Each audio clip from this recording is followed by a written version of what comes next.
gente, como é que vocês estão? Indo lá para o doutorado e meu projeto foi aprovado.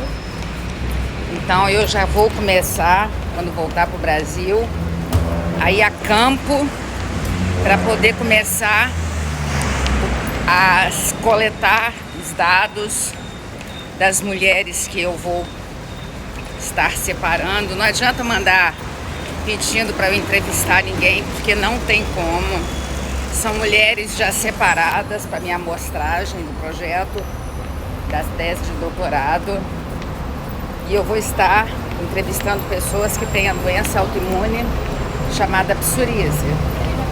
É uma doença autoimune que eu vou tentar, nessa tese de doutorado, nesse projeto, nessa amostragem, perceber quais são os desejos e defesas que essas mulheres têm que fizeram com que elas somatizassem.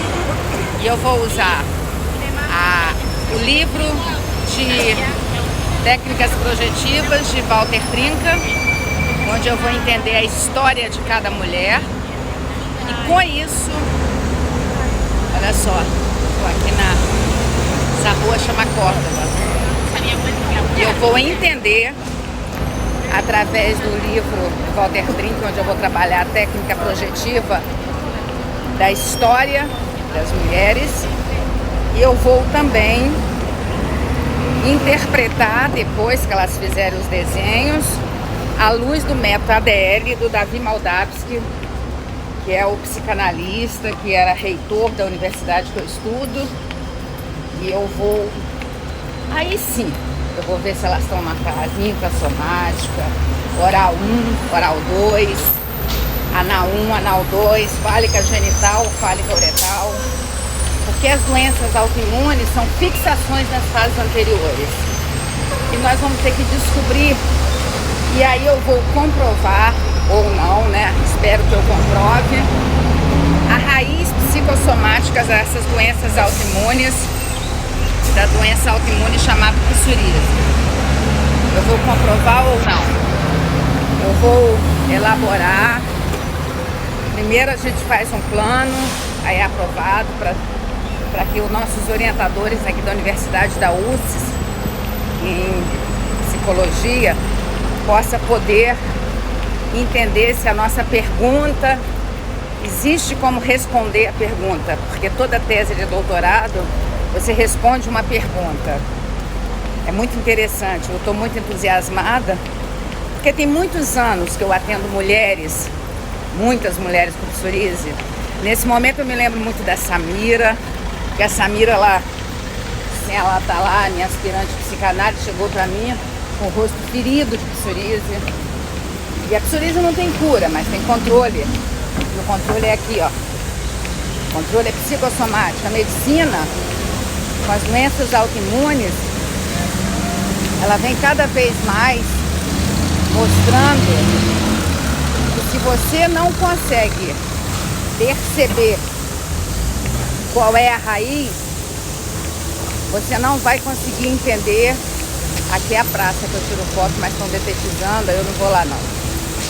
Você não consegue fazer com que as pessoas se percebam. Porque toda doença, ela nasce primeiro no psiquismo. E principalmente as doenças autoimunes. Principalmente as doenças autoimunes.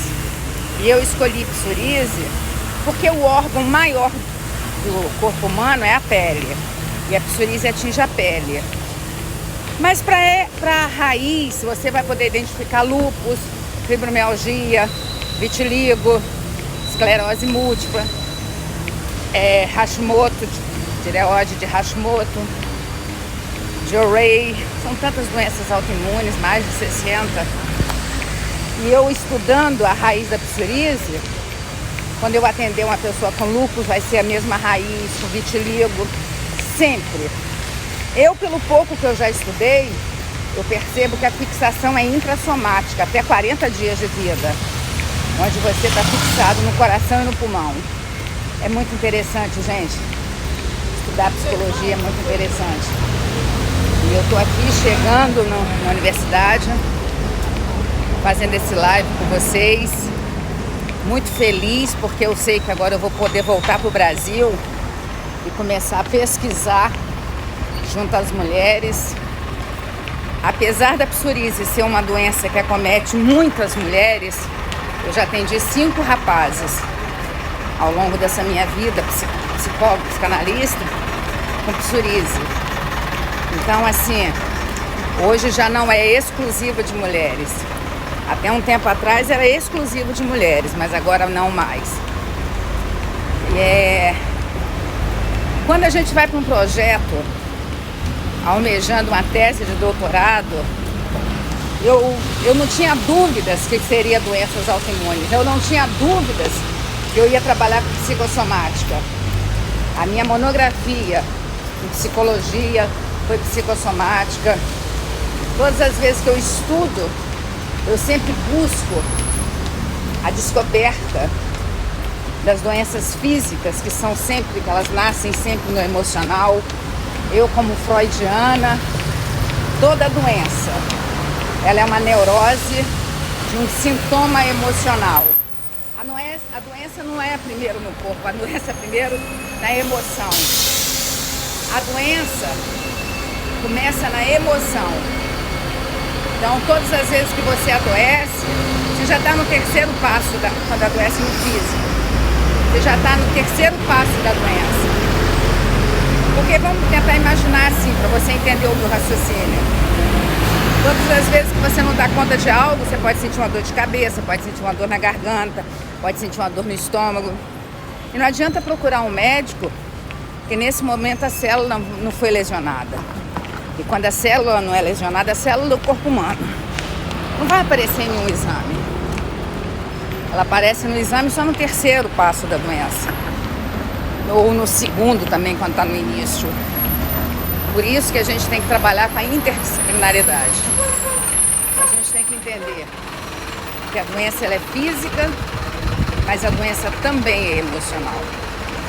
Toda doença. Ai, mas as congênitas, todas as doenças. Que quem gera esse bebê, que novinho às vezes, nasce com autismo, com a síndrome de Down ou com outras patologias, com alergia, é a mãe.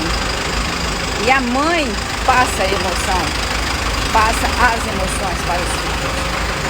Então, não resistam e passam a acreditar. Se você adoeceu aí, volta um pouquinho e tenta entender o que essa doença quer te paralisar, ou quer te dizer, ou quer te avançar. Sugiro 2 livros. Eu acho que vale a pena. Quem ama não adoece, Dr. Marco Aurélio. Quem ama a gente.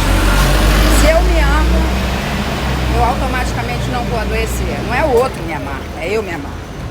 Lembro que perguntaram a Freud, no final da vida dele: e aí, doutor Freud, de que ficou? Ele falou: amar e trabalhar. E se você tem amor por você, você tem autoestima, você tem autorrealização, você tem significado de vida. E o outro livro, Volta ao... do Carl Simon. Não é Volta ao Lar, não é. Esse livro nem existe, é Com a Vida de Novo, do Carl Simon. Com a Vida de Novo. Um médico que nos anos 70 fez uma amostragem com pacientes com câncer, trabalhou alguns com placebo e outros com remédios de verdade. E ele percebeu que muitas pessoas que ele trabalhava com placebo, mas gerando esperança, fé, as pessoas melhoravam iguais que usavam remédio que não eram placebo. Então, tem muita coisa pós-Freud que corrobora o que Freud falou. Estou chegando aqui, saí do hotel, vim andando até aqui, conversando com vocês. Temos uma aula online, dia 20 de fevereiro, resgatando a criança interior. Você sabia que a criança interior, se não for curada, um dos fatores que ela vai ter é adoecer? Então fica a dica. 27 99 505 1960. Hoje tem muita gente que guardou a vaga da oferta relâmpago de ontem de 250. O valor já está 290. Transferência bancária ou 353 vezes. Temos também a nova turma de psicanálise que começa no dia 28 de fevereiro, presencial. Psicanálise só é presencial. Tchau, vou subir pra aula. Mostrar pra vocês. A aula é aqui. A aula é aqui. Vou subir lá pra aula.